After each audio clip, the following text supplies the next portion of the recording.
Ladies and gentlemen, welcome back. We are your comrades of cinema. That's right. Just moments ago, Chad made the executive decision to rename the podcast. This is not him being a tyrant or abusing any sort of power. We've been on the fence for a minute, and Chad finally was the one who was like, someone's got to choose. So we are now officially the comrades of cinema.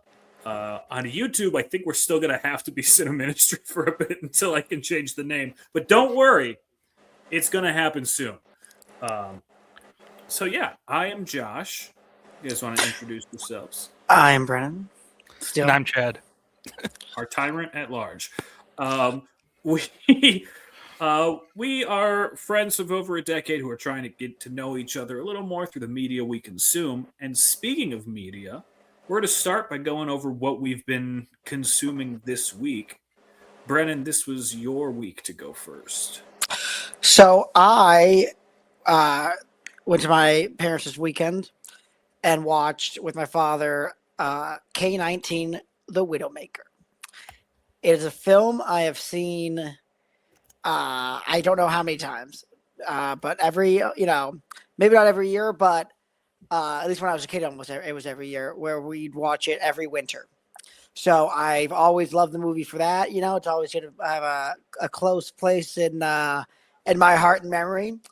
Watching it now this time around, I think the last time I saw it was probably pre-COVID, and if it wasn't, it was right after.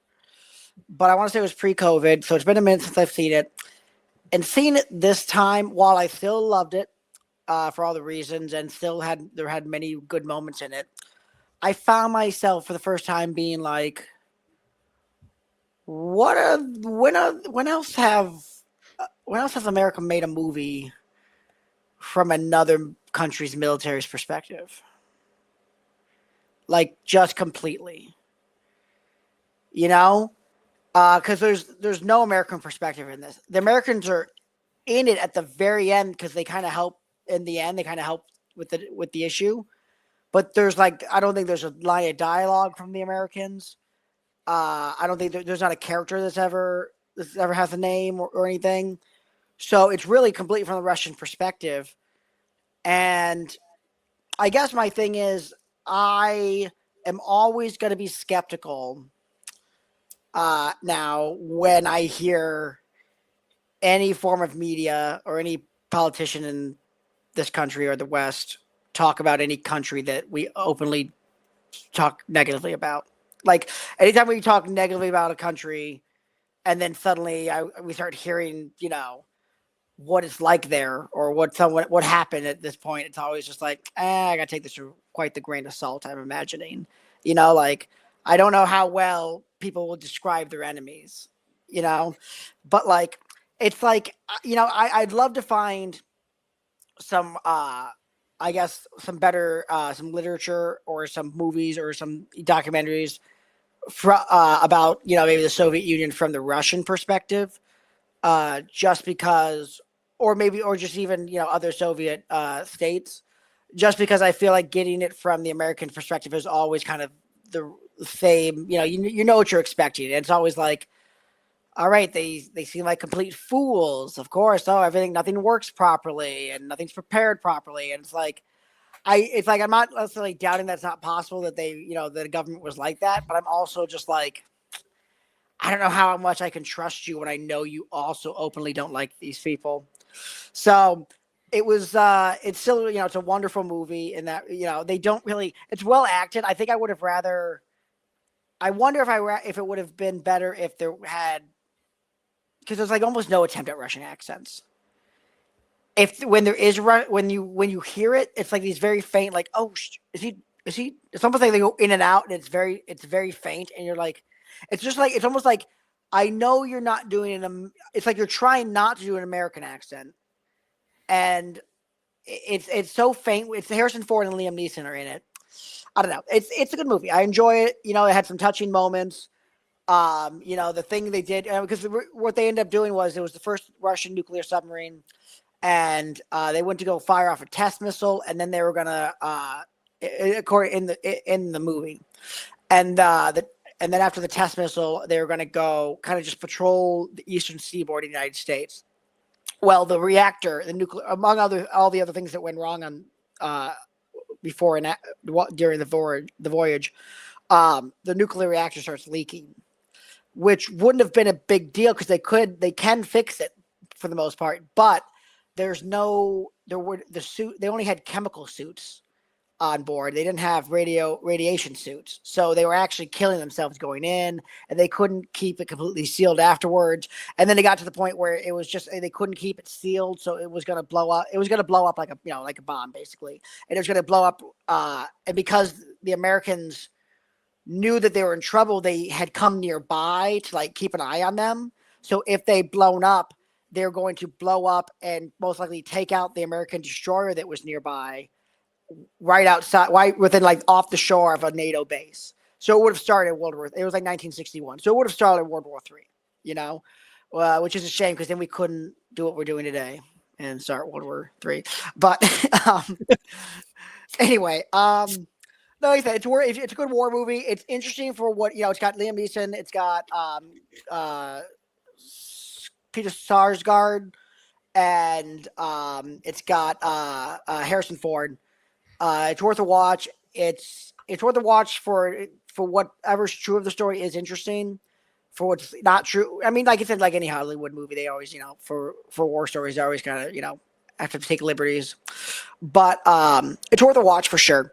And yeah, I definitely tell you this right now. I'm not going in a fucking submarine. It's just crazy we all have to do that someday, Hey, that one they might, that one's a possibility of being forced to do that one. Actually, Yeah. some of those people might have been forced to actually do that one. I don't know. It depends. I guess if you get drafted, I don't know. That's my thing. Is one of the reasons why I never went to war or never went into the army was I know because of my size, the jobs I would have ended up doing are never the good ones. I would have been somebody who can fit in tight spaces. Yeah. Power, get in there. Oh shit! Is this another booby trap tunnel? God, if only we had someone who was a third the size of everyone here. Oh, Brennan, perfect. There you are. I didn't see you there. I couldn't see you behind all the massive men. Anyway, yeah. Or there's a position. I forget where I watched. I think it was on TikTok. It was about there's a plane that had like one of those. I guess I'll call it like a bubble. Like it was like a little bubble, a glass underneath the plane, and it's like the guns inside there. You can sit and shoot and blah blah blah. Well, this for some reason they decided, well, let's not build it in a way that you can get in and out of it through the plane. You need to be on the ground. The plane needs to be landed. So you can only be getting in and out of from the outside. So if anything goes wrong, you're kind of just stuck down there. Like if they had to issue a landing gear, you became the landing gear. That mixed with the opening scene that Call of Duty game in Saving Private Ryan of the beaches of Normandy, where I know in my bones, almost as if I was there in another life, that I would be the guy who all right, we're going on, and stands up and gets shot as he's sitting up from his seat. Like that would be me. The bullet was in the air before you even the boat hit shore. Yeah, but because of the sound delay, I just never heard it, and and we never get near the shore. Most people don't even get off the boat. I just kind of stand up. All right, it's time to go, and then out. That would have. I just know it deep in my bones. So not doing that anyway. Not getting me. I this week. Well, first I'll say I've never seen K-19, but obviously it's got a reputation behind it. And I've been watching a lot of movies with reputations behind them, and most of them are pretty damn good. So I'll probably add that one to the list and do that. But this week was a bittersweet saying goodbye to one of my favorite shows of all time, as The Boys had their series finale, fully wrapping up this story. And overall, this final season was a good season of The Boys, but I don't think it was a very good final season for The Boys. Like, if there was another season following, I would be like, man, what a ride. That was awesome. I just, knowing we had 8 episodes, or 10 episodes, I think it was 10. Either way, knowing like the episode limit, I found myself repeatedly asking, do we really have time for this? As we were doing some stuff, just being like, this is fun. Like, I like what we're watching, but also like we gotta move. There's no way House figures out what's wrong with this guy. Yeah, it's just really yeah, and I think it was really highlighted in this final episode where, again, I like the way these stories ended for basically everybody. I thought it was all very well done. I thought everyone left in a point that is like, it makes sense for their character. It's good for their, or not even necessarily good for their character, but like story wise good. I don't mean good as in like it's happy and everybody gets to be all right, but like, yeah, that's a good. It was all within. It was all within character too. Yeah, it makes sense. It follows the logic. Like, nobody just out of nowhere Game of Thrones it, and Jaime Lannister is like, actually, I decided I want to be bad again with 10 minutes left. You know who's gonna? You know who's gonna kill the Ice King? The last person who should, because you never think about not it. The prophecy, not that. Don't worry. But yeah, it was very just. I think truthfully, I think the last 2 episodes of this, maybe last 3 episodes of this season, could have been the entire season. There's a lot this season that gets dragged out and like a plan that they're really working towards, and then something goes wrong and they just drop it. And in the last 3 episodes, come up with a new plan, and then that plan is pretty successful. And it's just like, man, we could have skipped so much. And there's some episodes designated to characters who are like side characters, and I'm all for that. The depth they have of characters on the show is good. There's a lot of them, and a lot of characters I really like. But with a finite time, one character in particular gets like an episode and a half dedicated to them, and then they die kind of unceremoniously and in a way that leaves no lasting impact.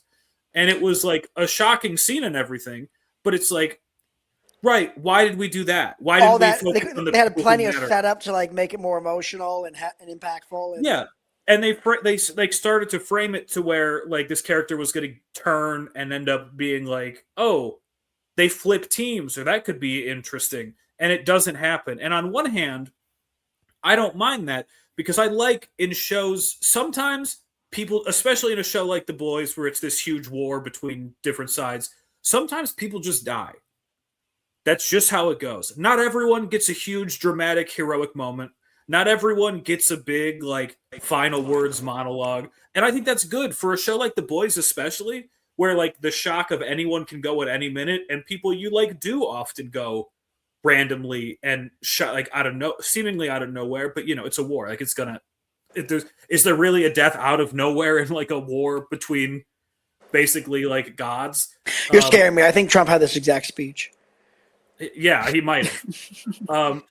Little minor spoiler here. So a big plot in this season is Homelander has a vision that he is supposed to be God and starts a religion.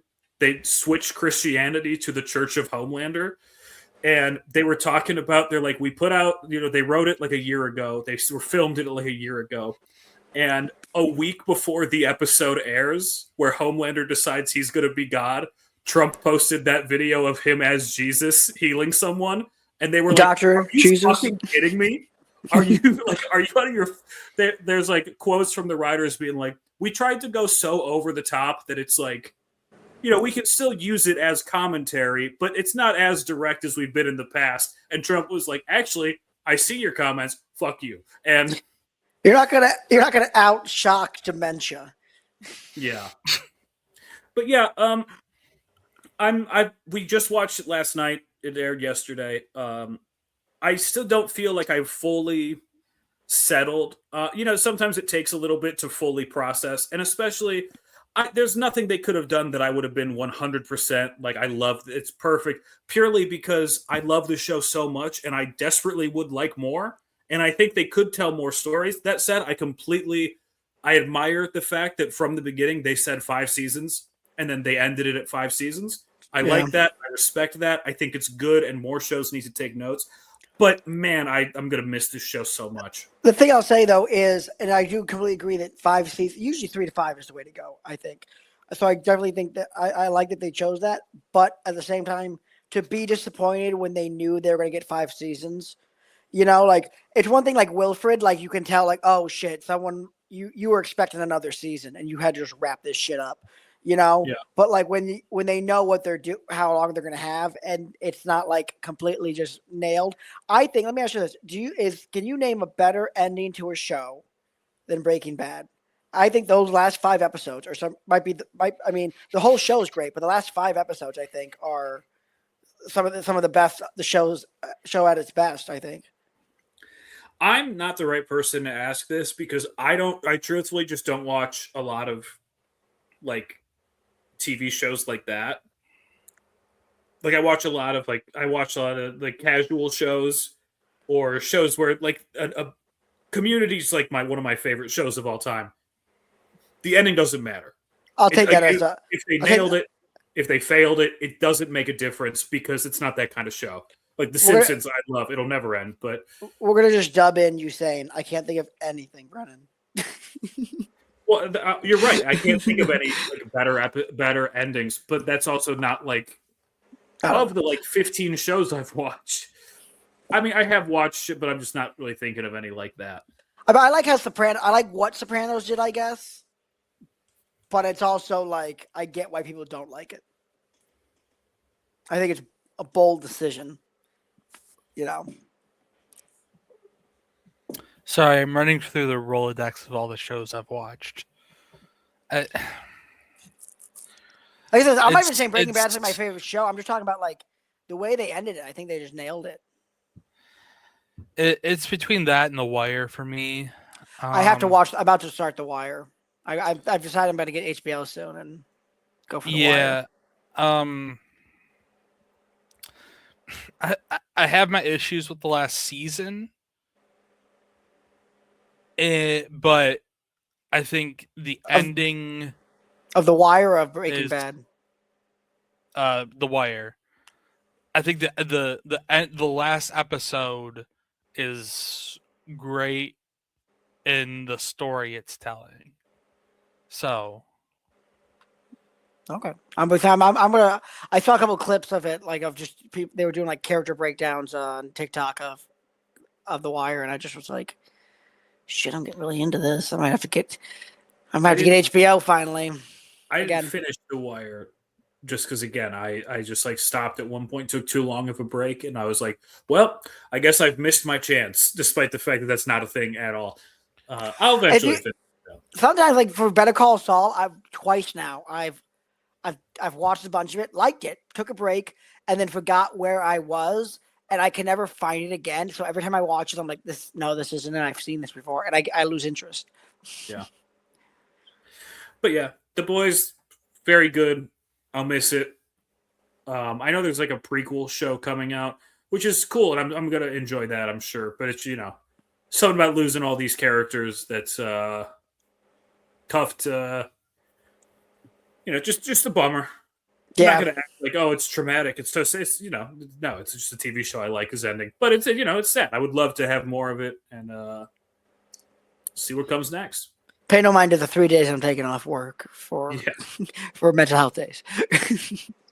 Chad, what do you got? This has been a very slow week for me as far as media consumption.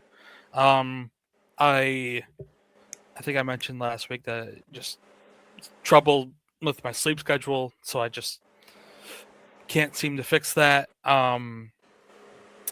So the other issue is that I've been playing a lot of video games. So my media this week is a I guess 10-month-old video game, EA College Football 2026, that I've spent many of hour playing this last week. I pretty much exclusively play Dynasty mode, and this game has enough frustrating parts that kind of like slowly start to drive you away. But then when you do get a reward, it's like a hit of heroin. It just it just sends you straight to the mountaintop, and you're like, all right, all that frustration was worth it. And it's just a constant. Okay, oh my god, this recruit is not responding to anything, and then another one committed, and then you're just like in this constant cycle, and it's awesome. Chad's like, I finally reached these kids. Yes. I tell you, I felt the same way last week when I was like, am I going to come in here and be like, so here's me dying in Call of Duty. I just spent the week getting my ass kicked. So, what year are you playing? This is the 2026 version. They haven't announced the release date for the 27 version yet, but both. The new release of it. Okay. Dope. Yeah, they usually come out in mid to late July, so it should be any time. I think they should stop doing yearly releases. I agree. Yeah, they never just do make too much money, but and I'm part of the problem because I'll buy the new game every year. So. I would say at the very least, do I just sell them like, hey, we're going to keep the same game until we have like an actual like huge jump that we have to make. We just have to change all the code or something. And we'll just say, hey, you can, for $5-10, you can buy next year's roster. Hey, you can buy, we're going to add some features to the Dynasty, the franchise mode. You can buy these, whatever. Watching Minecraft, how Minecraft does it, and that just makes me just hate EA Sports so much more. We bought Minecraft once, like 15 years ago, and you can still play it. They've still updated everything. You get all the updates for free. It's still just as good. It gets better every time they update it. And I'm not going to disclose. Been like, can we have a little more money? I'm not going to disclose how many times I've bought Minecraft. But that's true. I bought it twice too because I bought it for PlayStation and for computer. I literally bought it and then went home for the weekend. I was like, I'm not bringing my PlayStation home. And then I was like, well, I'm not going to not play Minecraft though. We got hit with the Minecraft bug hard in college. None of us have played it. I remember you were at work. And I didn't have my PlayStation at school yet. And you were like, you just hang in our room and play ours. And I was like, sick. Oh, there's this demo for Minecraft. There's a dumb little kids game. It's a great demo, too. And I was like, Brennan, sit down. Grab a controller. We got to mine some shit. See, and that was, it was the all way I downhill. remember it was I came home, you were playing it. The demo, which is a great demo. One of the best demo things I've played. And I remember sitting there kind of thinking, like, what is this? I knew of it. I think I just heard of the game. But then I remember just like after a few minutes being like, let me see that. Let me see that controller. And then I think we played for a little bit. It was like 9:00 when I came home. And I remember saying, like, after a little bit being like, what are we doing, Josh? Turn this shit off. It was 7 a.m. Like it was like time just warped. Like it was like we built. Do you remember what we built? We built the ugliest giant box of. It was a golden house with an emerald roof and a lava waterfall. And we were like, we might be the best to ever play. we might be the greatest of all time. Who else has a gold house with an emerald roof and a lava waterfall?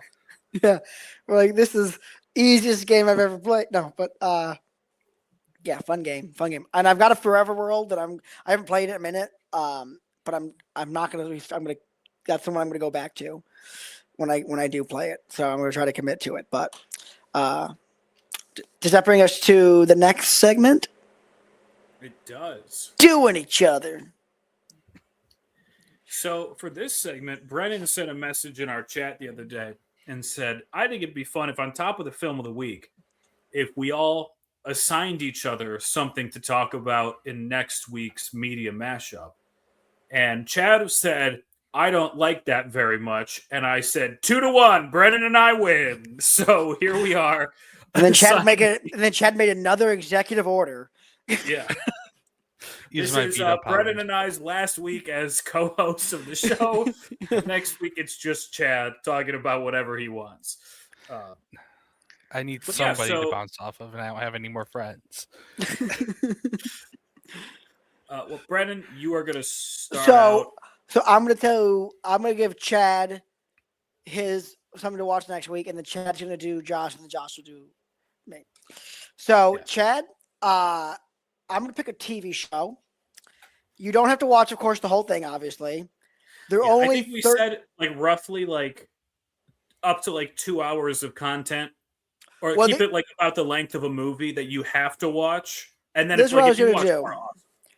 30-minute episodes. I'm just gonna suggest any two, preferably maybe the first one at least, just because I don't think it matters. The premise is pretty clear in this one. I think you can pick any two. If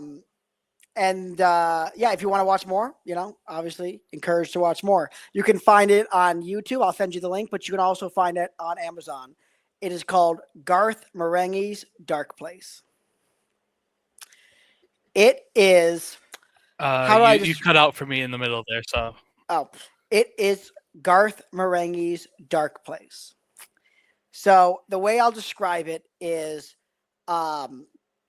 we have this Stephen King ripoff, and he is talking. He opens it up by reading from his book that he wrote, that's poorly written, and then begins telling you, the audience member, that he had a hit show back in the 80s, but the suits couldn't handle it, so they shelved him.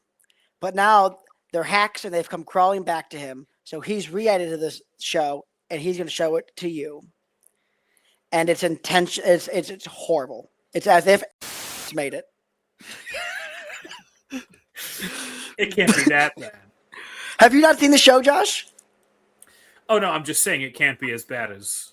Oh well, I mean, it's technically it's not because the name. Technically, it's not because they do it intentionally. Ours were genuine mistakes that that were just so bad. Whereas this is comedic genius.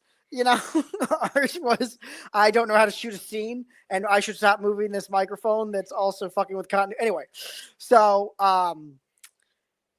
it's just so you know, it's like, I mean, they treat it like it's gold. But I got it really quick. I just had another thought from back then. Do you remember we would be like, so we had our one static, like, or just like one planted shot, and we were like, what we're missing is cutaways to like our faces. But because we didn't reshoot the dialogue, we would just cut clips of us being like, and they would just be thrown in the edit, and the lighting was different. Like the stuff was moved, but we also, that's what it needed. Now we brought it together. Shot completely chronologically, meaning if Josh and I were talking, we did my shot where I said one line. We did Josh's shot where he said one line. My shot where I said one line. And we moved, and I was using my iPod as the microphone, which actually right here doesn't work anymore. But I was using my iPod, and I had the headphone jack, headphone hooked up to it, and it was just going to sit out, and it was going to pick up the audio. And it was try to like hide it in the shot, but sometimes which I didn't do either. And it was there, and it literally is boop boop boop boop boop boop boop boop. But man. Good times. But yes, Garth Marenghi's Dark Place. It's a nice dumb comedy. I definitely would recommend the first one. Like I said, you're gonna be happy with anyone. They're all stupid, they're good. But yeah, so anyway, I'm very curious to see what you think about that one. Chad, you've been done. Now it's my turn. You've been dead. Why do I feel icky? That's a normal response, actually, believe it or not. So Josh, I'm also sticking in the YouTube realm. This is strictly on YouTube. And it's funny that we brought up Minecraft before because, and I swear to God, before we even started recording, I had picked this out, and in the 30 seconds I had to choose, I am picking The Great Potato War by a YouTuber named Technoblade. There are three episodes. There are 3 episodes. They are less than 20 minutes each, and they are some of the best comedy writing and delivery I think that the internet can provide. Okay. I might watch that too. That sounds interesting. I love a good Minecraft thing. Yes. You're gonna get hooked on the game again, though, Brennan. Be warned. I can relapse. I got time. Actually, no, I don't have time. Oh well. Especially not. Oh, go on, Chad. Technoblade was one of my favorite creators while he was still around, and I this is like his magnum opus, his what he's most known for. So I think it's a great thing to dive into. They're like, you're gonna start it and then you're gonna be like, what is this? And then the 20 minutes is gonna go by and you're like, wait, there's another episode. I can watch another episode right now. And then you're just gonna finish it and not even know that an hour went by. I'm looking forward to it. I just saved it to my YouTube watch later, so I will go ahead and watch probably tomorrow, honestly. But yeah, so Brennan, I know you've said before, when we talk about stuff in our media mashup, you write it down to be like, God, I got to check that out. But then you only look at that notebook during the podcast, so you forget about anything said in the podcast. So I am giving you, it's a 2-parter. I am giving a YouTube video that we talked about during a media mashup a while back called Professional Wrestling is Stupid and Beautiful and I Love It. Yeah. That's part A. And then part 2, I'm also going to give you one specific wrestling match that I think really encapsulates why I love it as a source of entertainment. And it's a direct, it's what happens exactly after a segment talked about in the video. It's related. Okay. Very dope. Very dope. Yeah. Send me the links on in the group. Yeah. No, definitely. So, and I'll say the match in question, still my favorite, probably maybe my second favorite match of all time. It's Young Bucks. Bucks versus the Golden Lovers, Kenny Omega and Kota Ibushi. It is amazing. The storytelling in the match is great. The storytelling that came before the match was great. Watching that, not live because I was in college and I wasn't paying like $58 for a pay-per-view. But a few days later, when I was able to watch it free online somewhere, it was just sort of blew me away. And still, when I watch it, I'm like, man, this is just 4 people who might be the best at what they do. And it's really good stuff. Dope. So that puts us right in the middle of where we said 30 minutes or 40 minutes. We're at 34 minutes. Let's go for it. Let's do it. Making the list. So I'm going to do 2 real quick. I'm going to bring up again. We have not seen The Chief Detective yet. We had planned to see it like a couple weeks ago. Like I invited like my family because I thought it was, we lost my grandmother last year. So I thought like, oh, nice, good movie about grieving, loss. I figured, hey, that's something to do as a family. Hey, you guys want to watch this? Anyway, no one responded. My mother said yes, and then she backed out. So it ended up being just like, alrighty. So my sister and I ended up watching just Traitors instead. And I'm just going to wait till it comes out on streaming. But the other one, which I just saw before we started filming, what I want to mention, because I was a huge Will Ferrell fan. He went on a legendary run there for quite some time. That I would say probably really began with I want to say I could be wrong. I could be maybe like there might be another one before this, but I want to say really began with Anchorman, and I want to say it ended just before. I would say it ended before Get Hard, but Get Hard was, but the Sherlock was the definitive like ending. Mhm. Whereas anyway, so he's got a new one coming out called it's a Netflix one for July 16th called The Hawk, and does it look as amazing maybe as his other one, his early work that I love? No, but it looks closer to that. It's a golf one, and I saw it on TikTok, and the caption was, "This is what Happy Gilmore 2 should have been."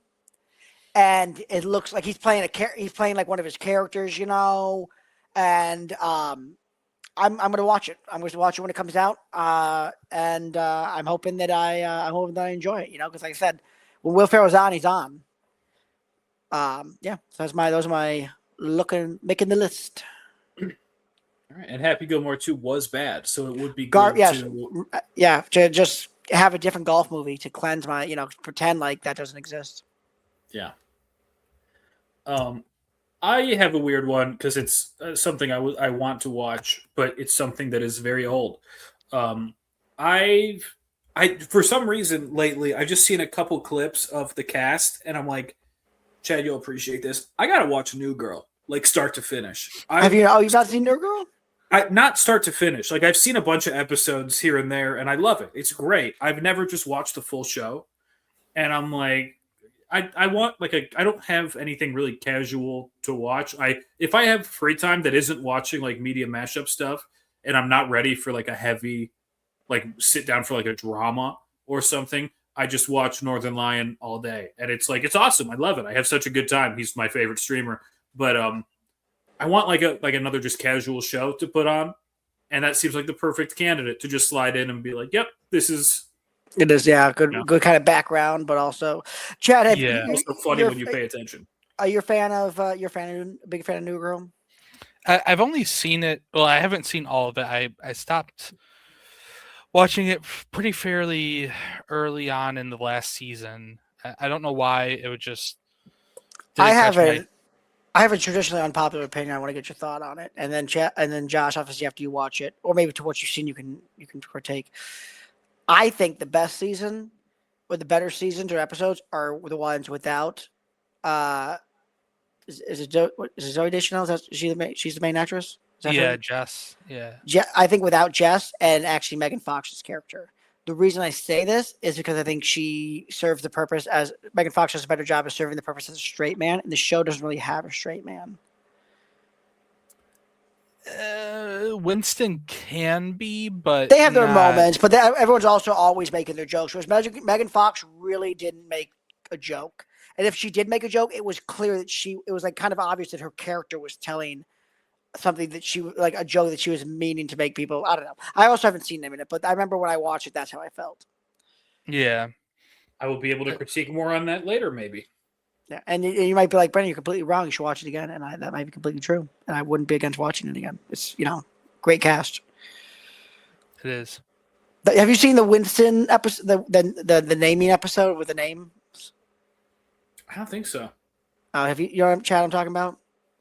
It's been like Where you over where a you year where and a you half since where I've you seen it. discover one of the characters' real names. So this was in my working overnight and needing something to watch because I was the only one in the I think office. over background. So it was probably like, I was probably half asleep while watching it. So, but yeah, no, it's good choice, Josh. Good choice.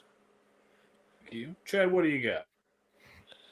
so in theme of this podcast, I'm gonna let you guys help me choose my next book I'm gonna listen to. Ooh. So I have 4 choices, and we can deliberate which one you think I should do. So the first one, this isn't any sort of order; it's just the order in which I have them saved. The first one is the Baseball 100, which is the history of baseball told through its 100 greatest players. The second one is Fahrenheit 182, which is the book burning one. biography, I guess, No? autobiography. Mark What? Hoppus? Yes, Mark Hoppus's autobiography. The next one is Where Are Your Boys Tonight, which is the oral history of emo's mainstream rise. And the last one is Mythos, which is a sort of modern retelling of Greek mythology. I'll be honest with you, I love the title of the third one. Where Are Your Boys Tonight? I love that title. It's a lyric in one of the Fall songs. Out Boy, yeah. What song is that? Grand Theft Auto. Check that out. Chad, I know you obviously you like baseball way more than me.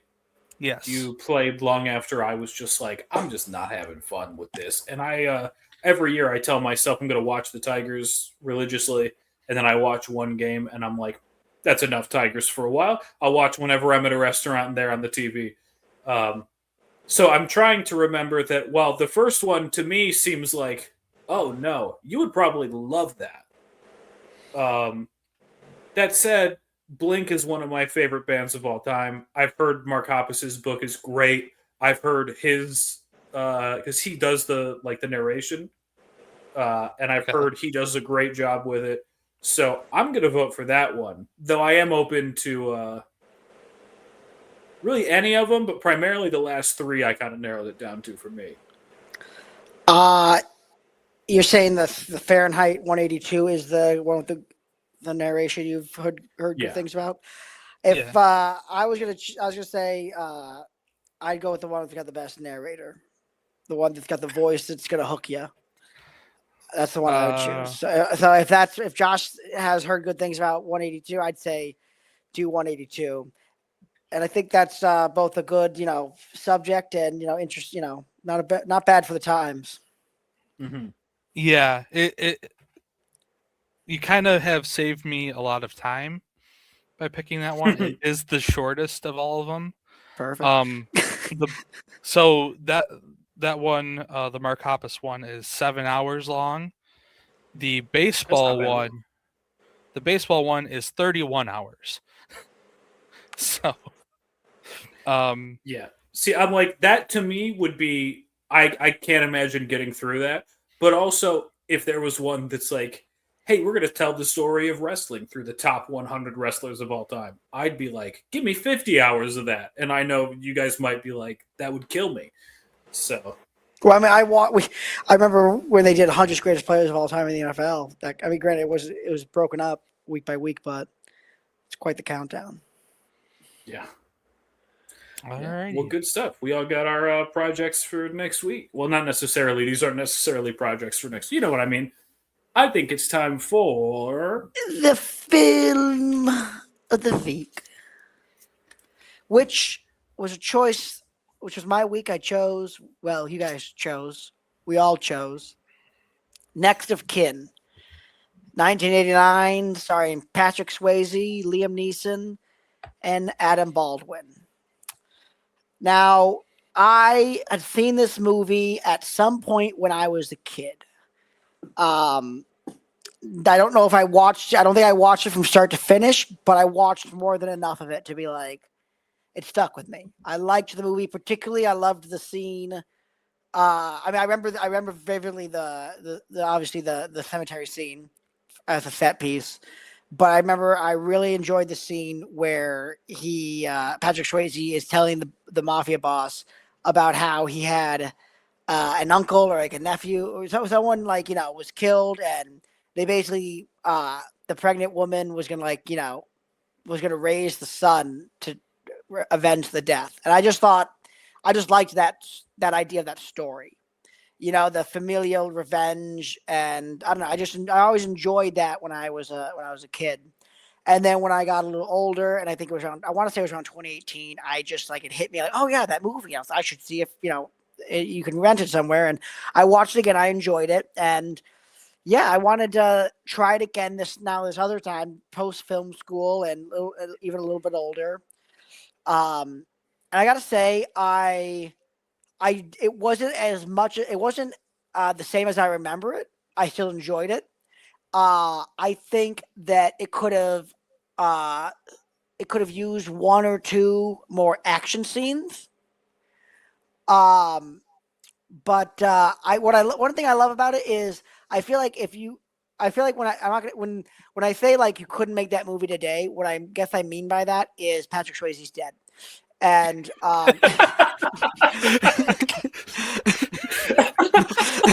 no, but what I mean is though, I feel like if That was he good. was That was alive, really good. thank you. I feel like if he was alive today, I feel like if you heard they were gonna make a movie where Patrick Swayze and Liam Neeson were gonna fight, I feel like it would be like, oh, they're gonna kind of have a little one on one. I feel like it would be a lot. The scene would maybe break the fourth wall a little bit, be a little tongue in cheek, a little more wink and a nod. It'd be this. It would have to be this bigger fight, because at this point Liam Neeson's more of a established action star and everything, and Swayze would be older and whatnot. Whereas the fight in this one, it was just two brothers fighting. I mean, they were chained up, so that was part of why it was so messy. But it was messy, and none of them looked like you wouldn't watch it and be impressed with any of them as a fighter. You know what I mean? You're like, wow, this is a shit show right here. And I don't know, I just loved that aspect of it. It felt more true to just real life and kind of issues with siblings and whatnot. I no, I thought was this your have you guys ever seen this movie? No. Never. No, I'd say it came out the same year as Roadhouse. But I got more notes on it that I'll get to. But like, I'd love to hear your guys' thoughts on it. Yeah. So I'm gonna say I really enjoyed watching this. I say that because I want you to understand that I mean this as a compliment. This was such a good bad movie. Like it was just like the perfect amount of. There were a couple like line deliveries from like a couple like extras who every time they spoke, I was like, "Fuck yeah, man, you're earning it. You want your spot in this movie, you're gonna get it." And then I saw, and this is again stealing someone's review, but I completely agree. He said there's a recurring song about brothers in the movie that's so sudden and on the nose, it feels like a South Park gag. And when he's sitting in jail and that song starts playing, and it's like, "You are my brother, and I'm yours too."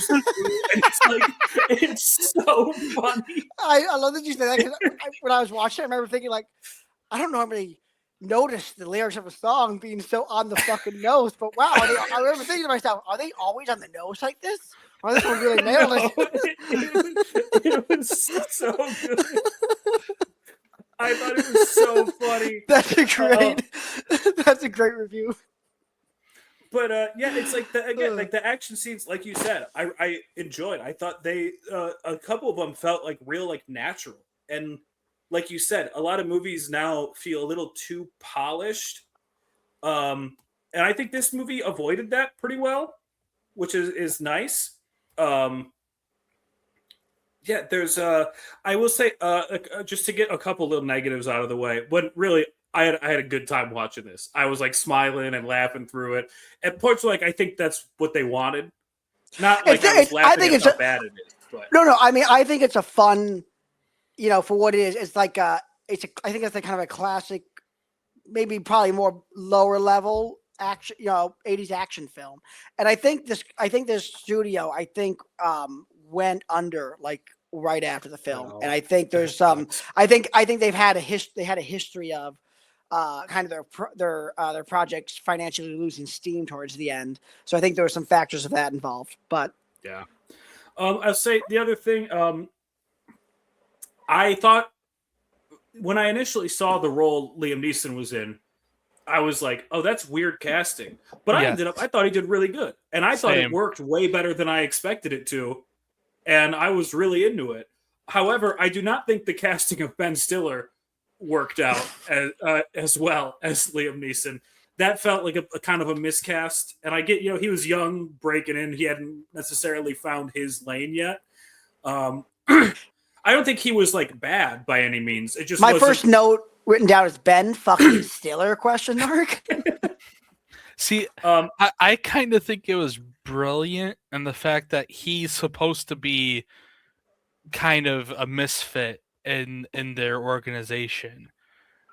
And maybe that, now that you say that, maybe it did work better than I thought, because it did make it feel that way. And they do end up getting rid of him because not necessarily because of that, but that is I think a factor in it. That he didn't fit in. Really quick, just one more thing, and then I only took 3 notes, and I've already gone for 2 of them, and then we can talk about it at length. Again, with like the brother song that plays 3 times. There's a point where Ben Stiller is upset about something, and one of the other mobsters goes, "Talk to me. Think of me as your brother." And I'm like, we get the theme. We understand the movie's about brothers. And I'm glad you pointed that out, because it also makes me remember while I was watching the movie, I asked myself, I don't know if I've got 3 brothers and a sister. I've never once called them brother, called them sister. And when I think Bill Paxton and they call each other brother. And I just was like, I've never done that. I don't know. It always feels weird when I hear it. Now, I worked a little maybe more with them because they're supposed to be from, the Appalachian Hills, so maybe that's, there's a little more of a homey feel with them, I guess. But to go along with your South Park note, this was something because like I said, when I watched it this time, I really kind of got more of the vibe of just like, this is a lot slower paced than I remember, and it is a little more maybe lower budget than I feel like you'd expect for the people involved, especially at the time. Hitchcock Roadhouse the same year. But at the end of the movie, when it was done, I watched on Amazon. What came up was what customers also watched. And this is when it hit me. This is when I was like, oh, that's what type of movie this is. Under Siege. What's his name? Why am I blanking on his name? Steven Seagal. The Steven Seagal movie. Yeah. And I was like, yeah, actually, yeah. Actually. And I think if it wasn't Patrick Swayze, I don't think there would have been. I think you would have had those. I think if it was Steven Seagal and not Patrick Swayze, you would have had those 2 extra action scenes, and they would have just gotten rid of no, he's not going to talk to his lady more than once. He'll say, I feel like it would have been something like that. Or like they would have cut the kid thing out or something. I wish they would have given his wife a little more to do than just be like, "Aren't you so great? Don't I love you so much? I'm pregnant." That's it. That was like her entire dialogue. Yeah. Aren't we? Literally, her entire premise is, aren't we worth losing? And then she gets paint thrown in her face. You would have thought she'd been shot in the head. I was like, oh my gosh, what was that? What did they throw on her? That must be like so painful. They threw paint on me. I was like, that was it? I mean, it was paint. She does. She said. She straight up said they threw paint. It ended up being paint. It did. Here, I get what you mean. She does overreact. But the one thing I will say is like at the same time, because I think she just realized she's pregnant in that one. And if someone, because they say her name, what I mean? It wasn't like there's someone threw something on her. They say her name and then they disappear. What got me was actually that she was comfortable taking a shower. Because I feel like I would have been like at the, like sitting, back to like a wall facing the door, like something like where I don't know. Like I would have been more paranoid about like who knew my name and where I lived and came here and attacked me and vanished. And then Swayze gets home and like gets into the bathroom. Doesn't help at all. No, and when he pulls back the curtain, she's like, ah, and like is scared, and it's like you gotta have more awareness after that happens to you. You gotta be looking out. This man walked all the way. He walked 2 feet away from you while calling your name. You heard nothing. You gotta be paying attention. Fool me once, you know. I think the I'm gonna go through some of my notes. Ben fucking Stiller, question mark, first note. Opening scene really highlights the importance of community policing, doesn't it? You know, where he talks the hillbilly down. You know, only he can kind of go talk to him. You know, no one else understands him.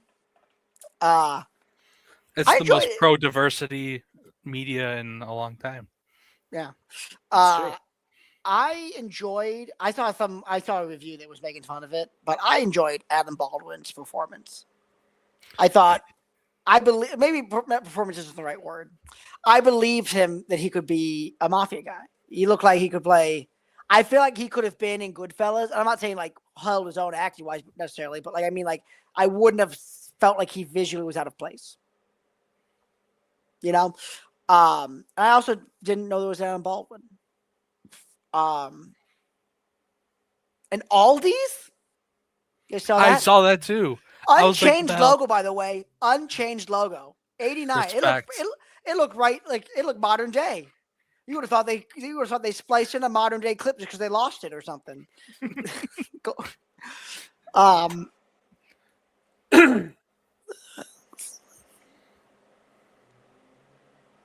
Honestly, didn't Ben Stiller and the guy playing his father, didn't they look like father and son? I don't know. A bit. I don't remember enough because I watched it 2 days ago, and that might as well be 3 weeks ago the way this week's gone. I feel that. I watched mine Saturday or Sunday, and I feel like I watched it back, pre-COVID.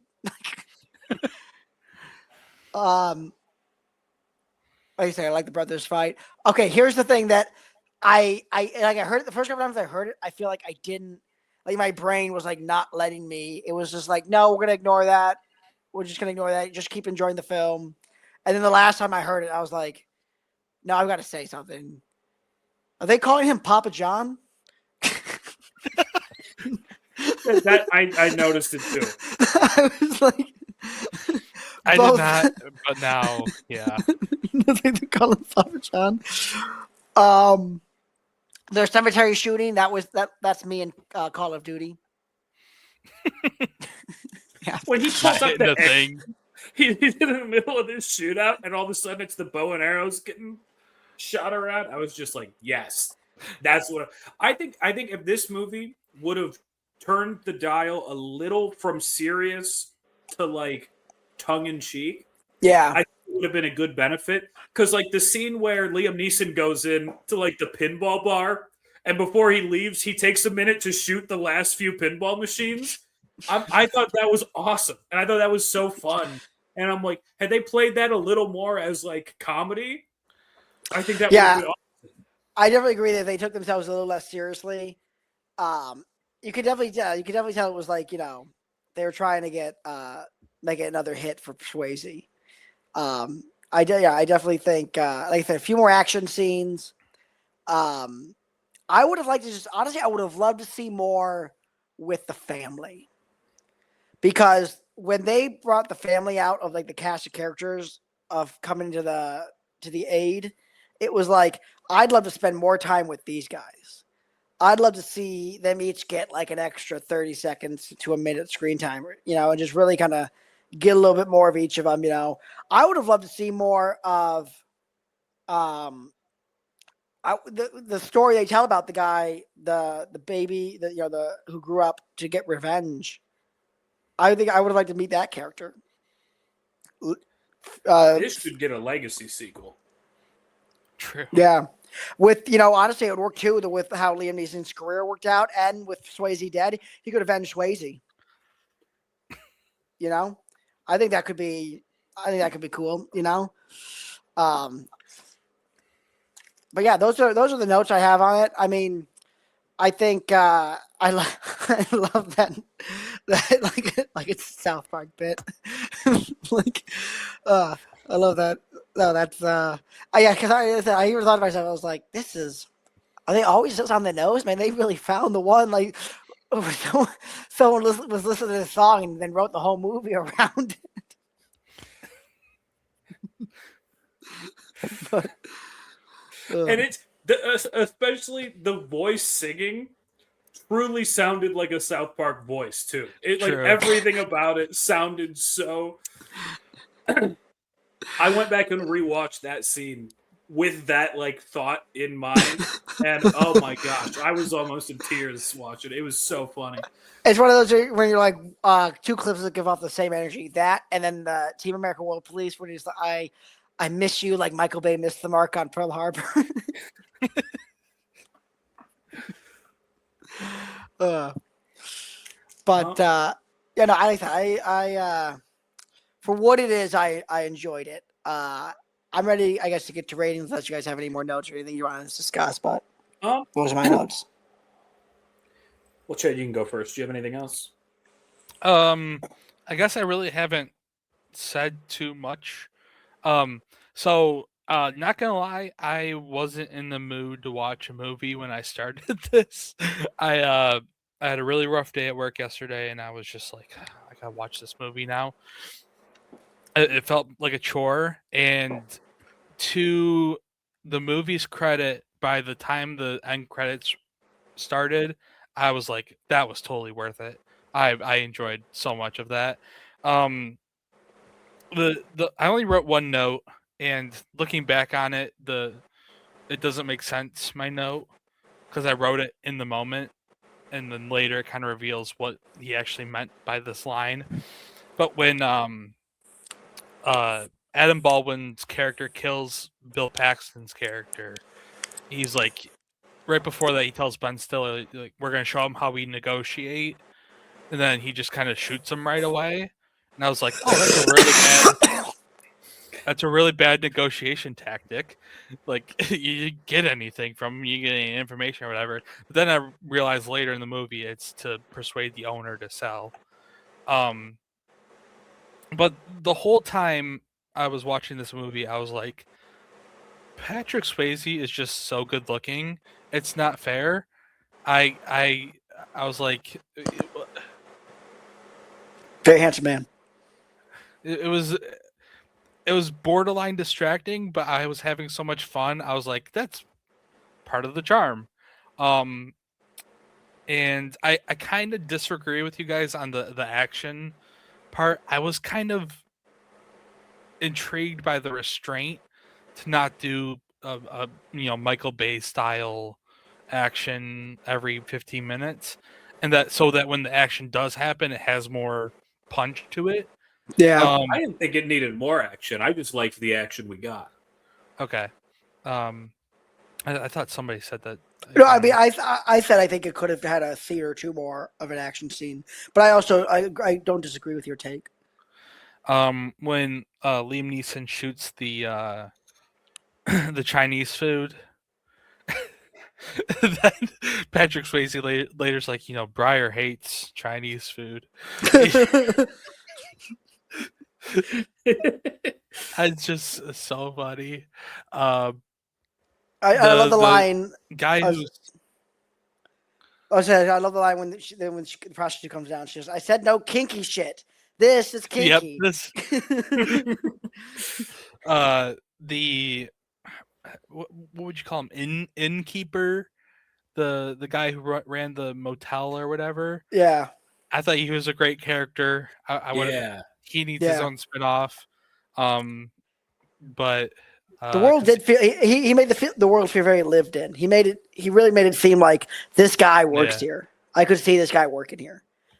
And I think he just like added to because like he liked Liam Neeson. And it made it to where it wasn't just like, oh, he's this crazy hillbilly, whoever. It's like, no, this was a guy who was like, yeah, I like this guy. Like, it added a little to his character as well as the world. That I just thought was like a nice touch. I love the part where they're coming to get Liam Neeson. And first off, I love the scene where he's jumping trains. That escape was fun. But I love when the mobsters are coming down the hallway and there's like he's like a biker or a trucker guy, whatever. He's like in the hallway smoking or something, and he kind of just is like just kind of pacing, and he kind of wanders out, and he sees the guys walking down with the guns, and just completely just like nonchalantly just turns around and goes back inside, you know. And I did find myself like asking myself, I'd love to have just seen how many weapons and guns did Liam Neeson bring. It seemed as if there was no end. It was like they kept taking guns from him, and they would just go back and they'd find more guns in this little room that he had. The last sort of note I thought was, so where is this family from? Because the logistics didn't make a lot of sense to me. The Chicago thing. Well, they're hanging out. The story takes place mostly in Chicago. Patrick Swayze's in Chicago as a police officer, but they're from. I want to say they're from Kentucky, like they're from the Appalachian Mountains. The actual family. So that would be Eastern Kentucky. So they hopped on a train. I'm assuming the family at the end hears about Breyer's death, hops on a train from Eastern Kentucky, gets to Chicago in time for the shootout. This was 1989. We hadn't completely given up on public transportation, potentially. We were getting pretty close. It was the beginning of the end. It was the end of the beginning of the end. Heading towards the middle. But I was just like, how are they gonna get from, like, I was like, where are they from? We pull up a map, find out what your travel time was. I want receipts, everyone. Yeah. That was about it. I really like. I was like, oh, it's ending, and then I was like, okay. I tell you what, another thing I like. I like it. And I didn't like it. I like that the mob. I'm assuming he's like the underboss, or like he's like just like he's the kind of like the concierge or whatever. I like how he immediately is like, yeah, Adam Baldwin's character probably killed Ben Stiller. Yeah, the lawyer. He almost definitely did that. So get him talking. He loves, he loves to brag. I want to hear him brag. I love that line. And I love. I'm assuming he's a lawyer, and that he, instead of using this as evidence to the police, he's like, no, I got to tell the mob boss, and then he's going to take care of his own. I took him like the kind of the Tom character from Godfather. That's why I kind of took him as the lawyer was playing. What was I going to say? I forget where I was going with that. But no, I think it was a fun. It was a fun one. Yeah, no, I enjoyed it. I forgot what my note was. What did you say? Because at the end of this movie, all the stuff that we had already talked about, I was thinking, but I was like, I feel like I have too much to say on it. So I was trying to think of like offshoots. And one thing I kept coming back to is I think movies like this are the biggest casualty of the way studios work today. Yeah. And how they refuse to take risks and everything has to be, adaptation, reboot, sequel. And obviously that's not true. There are lots of good original movies that come out all the time, but not nearly as much as what used to be. There's a little game I play every day at work called Box Office Game, and they just give you a day in history and you have to like guess the top 5 movies at the box office. And you can like trade some points for like the cast or the director or the tagline. And so often anything pre like 2005, it's like, I've never heard of any of these movies. And these were the top 5 movies at the box office in like October 97. And it's action movies like this specifically, just like a fun little action movie. It, like Brendan kind of said, they're not trying to be the Matrix. They're not trying to be the Raid. It's like they had a story and they had a couple good fight scenes and it's just a good time. And it's a bummer that we don't get more movies like this pumped out into like a mainstream sense. It is nice when you can enjoy a plot and you're like, man, they're not trying to do too much. That was a nice, simple kind of like, it kind of makes you like, especially for writing, I feel like when you see something like that, it's kind of just like, man, I'm overthinking shit. I'm trying, like Yeah. they're just kind of like, it's it's always like I feel like when I'm writing or trying to come up with something, I'm always like, oh, that wouldn't work, you can't do that. And then suddenly I'll watch something that's like just the lowest quality, just like poor, all these things I'd never like would accept to would want to do, but being like, I love that was great. I think I might have spoke too soon.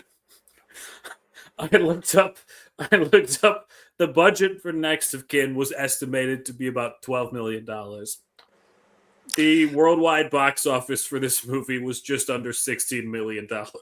So a profit of $4 million, but that's not what you're hoping for when you make a movie. So maybe this is the reason we're not getting more.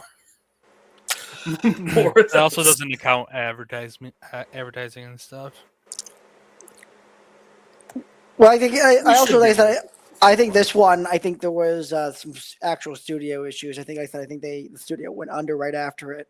I think I said they had some other projects where they kind of would run out of funding while filming. I know you said they run out of steam. The domestic opening was 4.8 million, which in '89 that might, if that was today, you would be hitting the panic button if you're a studio.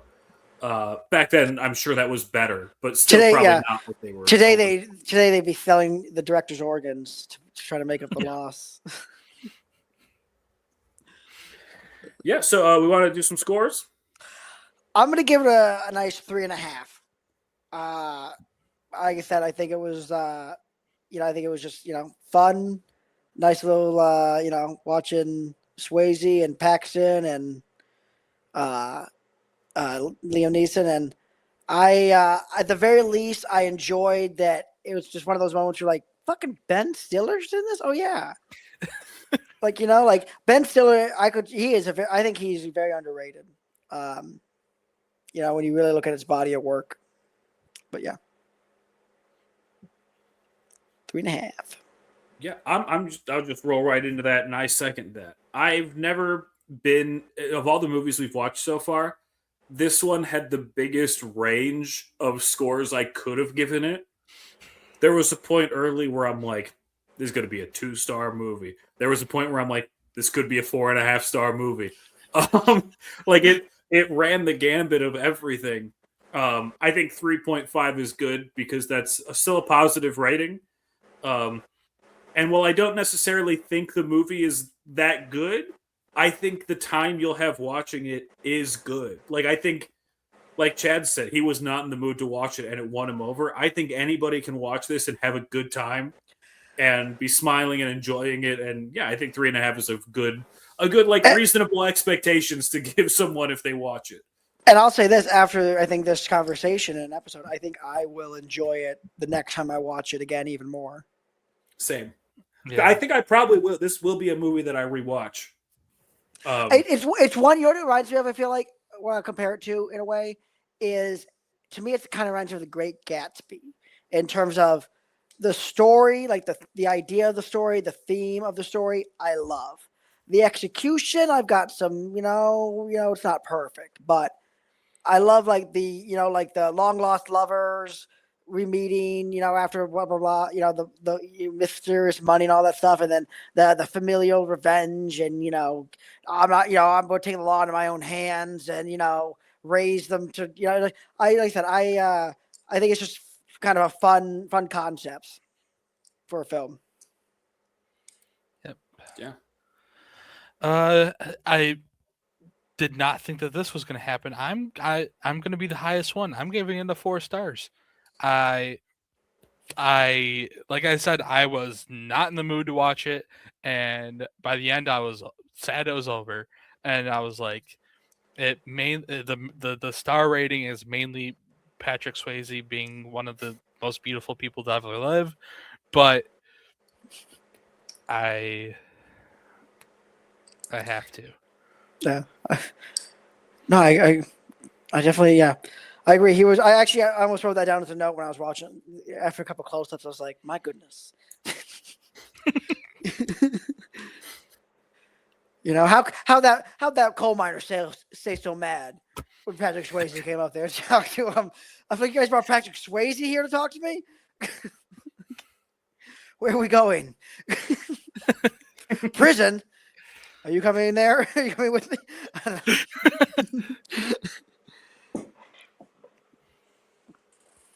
All right. Yeah. Well, that leaves us nothing else to do except Chad.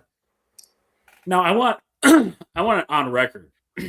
Chad and I went to Top Golf the other day, and he told me specifically, "I've got some good prompts for Thursday." That's not what I said. I want it on record. I was not invited to Top Golf. It was kind of the last minute thing. And I had no idea that it ever even happened. Would you have been available Tuesday night? No. Well, then there we go. We don't have to. Well, it depends what time, but probably not. Like 7. No, not really. Maybe. Maybe. No. It's good. I'm just joking. Next time we'll give you the invite so you can say no at least.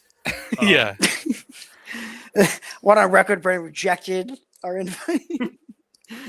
Then what was your warning or tease? What I actually said is that I'm excited for these prompts. Oh, okay. All right. Audience, lower those expectations. So there's a theme between the movies. So I'm going to tell you all the movies at the end of the prompts, or after we pick. Okay. But there isn't a theme between the prompts themselves. So I'm going to start with a movie where I knew an actor is a superstar. So say that again. A movie where I knew an actor is on their way to becoming a superstar. Okay. Was it their first movie, by the way? Or like one of the first mainstream, or like one of the first mainstream movies?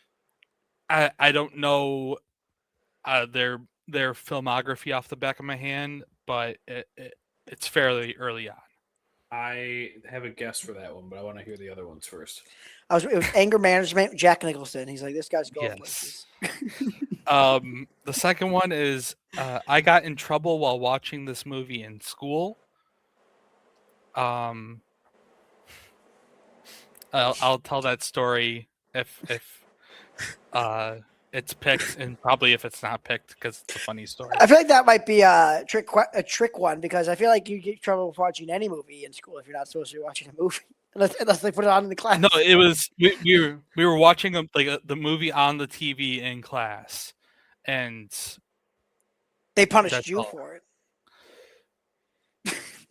I wasn't. We'll hear the punished. story after. Okay. Yeah. Okay. No, just and whose idea was this? The third one is a interesting look at the male psyche. This is a very poor prompt for this movie, but it is the only prompt I could think of without revealing the theme. I think it would be awesome if that one is being John Malkovich. It's actually the show Psych. Chad, is your first prompt? I'm going to do my patented Palmer guess. Did you come up with a different prompt for Edge of 17? No.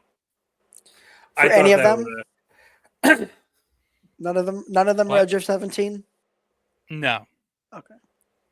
I have no guesses. I'd like to I'll pick the star one, the one where you had a feeling that someone was going to be a star. I think that's the one I'm leaning towards too, yeah. Okay. So the movie we were watching for next week is Everybody Wants Some. Everybody wants some. I've not heard of that. I've not even heard of that one. The star in question is Glenn Powell. Okay. I've heard good things about this movie.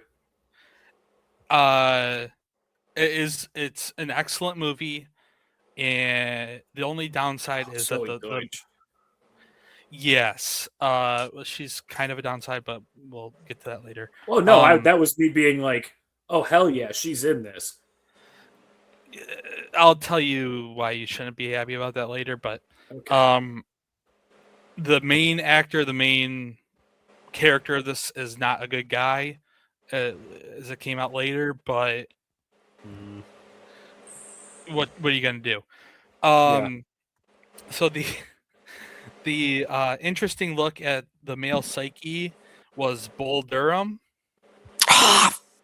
That's a good one. That's a good one. and the movie that I got in trouble in school was The Sandlot. Okay. You got in trouble during the movie, or it was because of the movie? Both. So we were so in 7th grade, I believe it was science class. We were so ahead of schedule on the curriculum that we would have days where we just would watch a movie or do a science project that wasn't, a part of the curriculum, or just had like a social hour. Like we were so far ahead, so we were watching. I don't know how or why we watched The Sandlot this day, but I couldn't help myself and was saying the lines out loud as the movie was happening. And there was a certain point, 20-25 minutes in, the teacher just goes like, Chad, shut up. like you're just annoying everybody. And I had no clue I was doing it. I just, because I've seen that movie more times than any other movie probably combined. And so I knew it front to back. That's funny. 7th grade, I actually did the same thing with Toy Story in art class, and multiple people were like, "Please shut the fuck up." Like, you want to let them say it? So yeah, everybody wants some. All right, I'm down to watch. I'm excited. All right, looking forward to it. That one's been on my watch list for a while, so I'm. I've never even heard of it, and I don't think I've watched anything with Glenn Powell, but I see him like through interviews and everything enough that I'm like, I think it's time to watch Glenn Powell. You haven't seen Top Gun Maverick? I have, but I guess he's not who I think about from that movie. Yes. When I think of that movie. Yes. This movie is very good, and it is another one of I would describe it as a me movie, in the same way that Licorice Pizza was. So kind of like a coming to age tale, we think, and is that kind of what the vibe is of this? We'll see. Disco. I'm going to read the description. In 1980 Texas, is it period pieces that you like? We're going to nail this down with the exact formula for Chad movie. A college freshman meets his new baseball teammates, an unruly group of disco dancing, skirt chasing partiers, and they navigate their way through the freedom and responsibilities of unsupervised adulthood. Very dope, very dope. Disco dancing. Disco is not dead. Disco is life. Not at that time. But yeah, so obviously the theme was all baseball movies. But so usually I try not to have a favorite going into the prompts, but I couldn't help myself this week. I was severely rooting for The Sandlot. I haven't seen it in almost 9 years, so Would you like to recite it on next week's episode? Yes, it's just me in the corner. That's are we? Well, that'll be an off conversation. We got to do that here, but you can reuse the prompt. Brennan, we got to keep an eye out. We got to rewatch Sandlot on our own, so every prompt Chad gives, we can dodge the Sandlot. Yeah, we'll be like, it sounds like that could be applied to the Sandlot. That one sounds very Sandlot like. Then I catch on and I start like not using a prompt that's related at all to the Sandlot. A horror movie where that's the most blood. I gotta start looking at the actor's previous work. Yeah. Okay, I'm excited. I think that about wraps it up here. Anybody got any other closing remarks? I believe so.